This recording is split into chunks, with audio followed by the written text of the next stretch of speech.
कार्तिक माहात्म्य का 16वां अध्याय। राजा पृथु ने कहा, हे नारद जी, यह तो आपने महाप्रभु शंकर की बड़ी अद्भुत कथा सुनाई। कृपा करके आप मुझे बतलाइए कि उस समय राहु पुरुष से छूटकर कहाँ गया।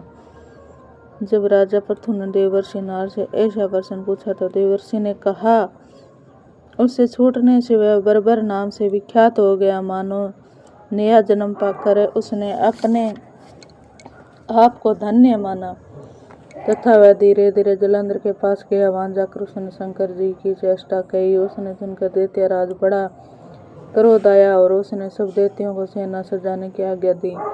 कालनेमी और शुभ निशुभ आदि सभी महाबली दैत्य तैयार होने लगे।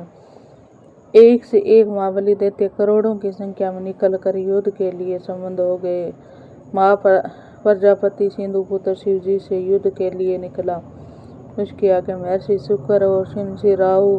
फिर उसी समय जलंधर मुकुट के शक पर पृथ्वी पर गिर पड़ा और आकाश में मेघ छा गए और बड़े अपशकुन हुए। इधर उधर आदि सब देवताओं ने एकत्र होकर कैलाश पर जाकर शिव जी से पास पहुंचकर सारा वृत्तांत कहा और यह कहा कि आपने जलंधर युद्ध करने के लिए जो भगवान विष्णु को भेजा वह उसके वशवर्ती हो गए तथा लक्ष्मी सहित जलंधर अधीन हो गए।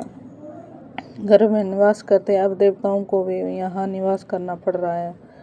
अब वह सागर पुत्र आपसे युद्ध करने के लिए आ रहा है।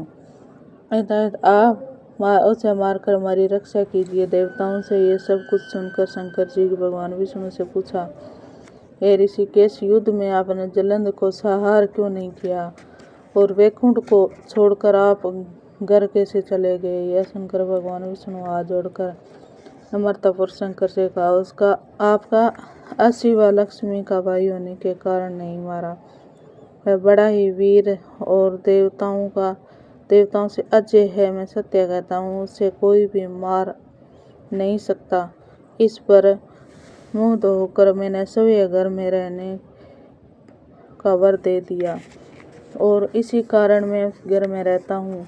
हे सूर्य वर विष्णु, आप क्या कहते हैं। उस दैत्य जलंधर को अवश्य मारूंगा, इससे कुछ नहीं संदेह। अब आप देवताओं जलंधर को मेरे द्वारा मरा हुआ जानकर अपने स्थान को जाइए। जब शंकर जी ने ऐसा कहा तो देवताओं ने संदेह रहे होकर अपने स्थान को चले गए। ठीक उसी समय पराक्रमी जलंधर अपनी विशाल सेना के साथ कैलाश पर्वत पर घेर लिया से नाद करने लगा। दैत्यों को नाद और कोलाहल शिव जी का क्रोध हो गए। उन्होंने अपनी नंदी आदि गणों को उसके साथ युद्ध करने की आज्ञा दे दी। कैलाश पर्वत में भीषण युद्ध होने लगा। दैत्य अनेक प्रकार के अस्त्र शस्त्र बरसने लगे।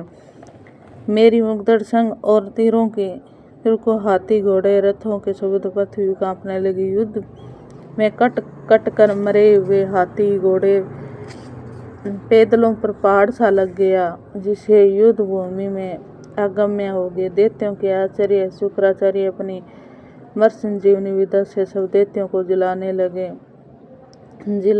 वे देखकर शिव जी गण व्याकुल हो गए और उसके पास जाकर सारा वृत्तांत कह सुनाया।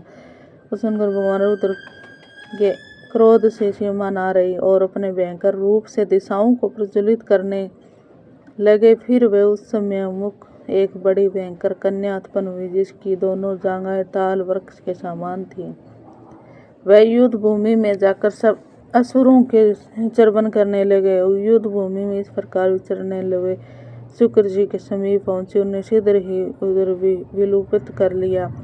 फिर सभी भी अंतर ध्यान हो गए। शुक्र गुप्त जाने से दैत्य मुख में लीन पड़ गया, युद्ध भूमि छोड़कर भाग गया और उनके शुभ निशुभ और कालनेमी आदि सेनापतियों ने अपने भागते हुए वीरों को रोककर शिव गणों को बड़ा कठिन प्रहार करना आरंभ किया। और ऐसा ही शिव जी नंदी आदि वीर गणों से गणेश जी स्वामी कार्तिक के अपने गणों को रोक रोक कर दैत्यों से भीषण युद्ध करना आरंभ किया।